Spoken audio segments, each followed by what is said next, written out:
to Win is back with new and exciting prizes. Play on the Tim's app today. Aruba, Jamaica, ooh, I wanna take ya. Bermuda, Bahama, come on, pretty mama. Key Largo, Montego, baby, why don't we go? Jamaica, Hawaii, Florida, Key.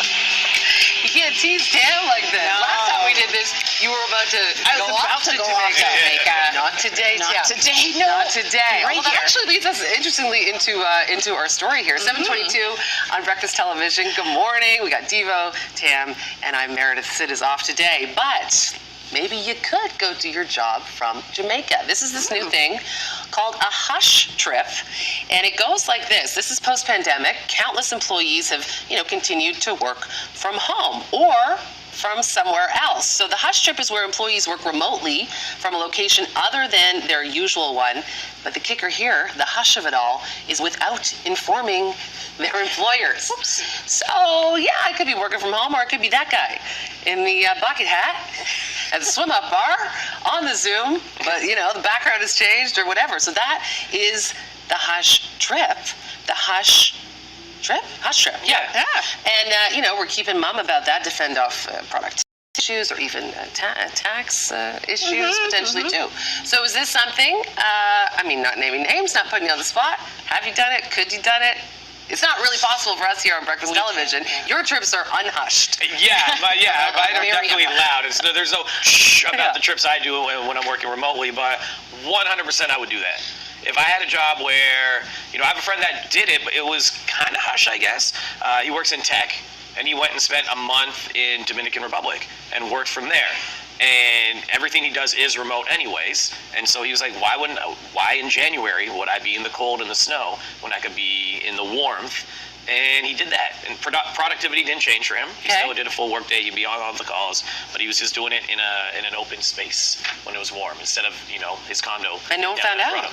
No, they didn't. I don't think they really cared in his situation. Yeah. But I think if you have to attend meetings here and there, it could become an issue, Tam. Right, because then you're going to have to lie to kind of get out of it if you don't want to give it up and say, hey, I'm in, Guadalupe or wherever you are. Yeah. I have a girlfriend who did the same thing. 4 months, went away, got an Airbnb, and just decided to work from home without having to attend any meetings or anything like that, and not sharing that information necessarily with her employer. If I had the ability to do it, in a heartbeat, I would do that. I think it's great, as long as your productivity stays the same, which I think that when you're away, you psychologically are like, okay, I better work even extra hard so no one calls me on anything. So if they do find out, they know that I did the work, I did the job. Yeah, the guilt of it all. Yeah, it is the guilt. Would motivate you. Yeah, it is the guilt. I'm just thinking, would the hush trip work with kids? If there's kids involved, right? Absolutely not. Kevin, it sort of ruins it. No. This is sort of solo, maybe coupled. Yes. But other than that, if you're bringing the whole family, it's loud. It's not going to be hush at all. Yeah. Annoying. No, trip. it's No, it's I'm kidding. no, you're not kidding. It's annoying. It's true. Yeah. Memories forever, but it's tough. Yeah. Quickly here, so from the hush trip to working at home, at home a lot of times it's business up top and party on the bottom. So here in China, they're saying Gen Z, they say office attire doesn't matter. They've been rocking PJs to work. I just want to wear what I want, is saying Cindy, an interior designer in Wuhan, Hubei, the province. She told the New York Times. That's a lot. Yeah, this is a bit much, right? Yeah. So they say it's just not worth spending money to dress up for work since I'm just sitting there, is what they're saying. Social media deliberately showing them in sandals, socks, sweatpants, sleepwear, other outfits that make people just look like they rolled out of bed. If you could wear anything at work, your favorite, whatever it is, Tim, what would it be? Jogging pants and a hoodie. I wear it into work every day except for in the summer. And I think I understand what they're saying. You want to be cozy and comfortable, but they have all this loungewear now that you can buy that is cozy and comfortable and looks decent. Like, it doesn't look like you literally just rolled out of bed. So maybe something like that. Yeah. I would wear this. I love a dress. No, I do come in tracksuits. I like my Adidas tracksuits in the morning. But no, I think what you wear matters in how you show up. And I think there's a level of respect. I might not be popular about that right now in the office because I know, it's a different generation. They got a different set of boundaries. I get it. But I do think definitely, I know that for a fact, what you put on your body informs how you show up in the world. I mean, it's the first conversation you have. Your clothes speak for you. So I don't know what the socks and sandals are saying exactly.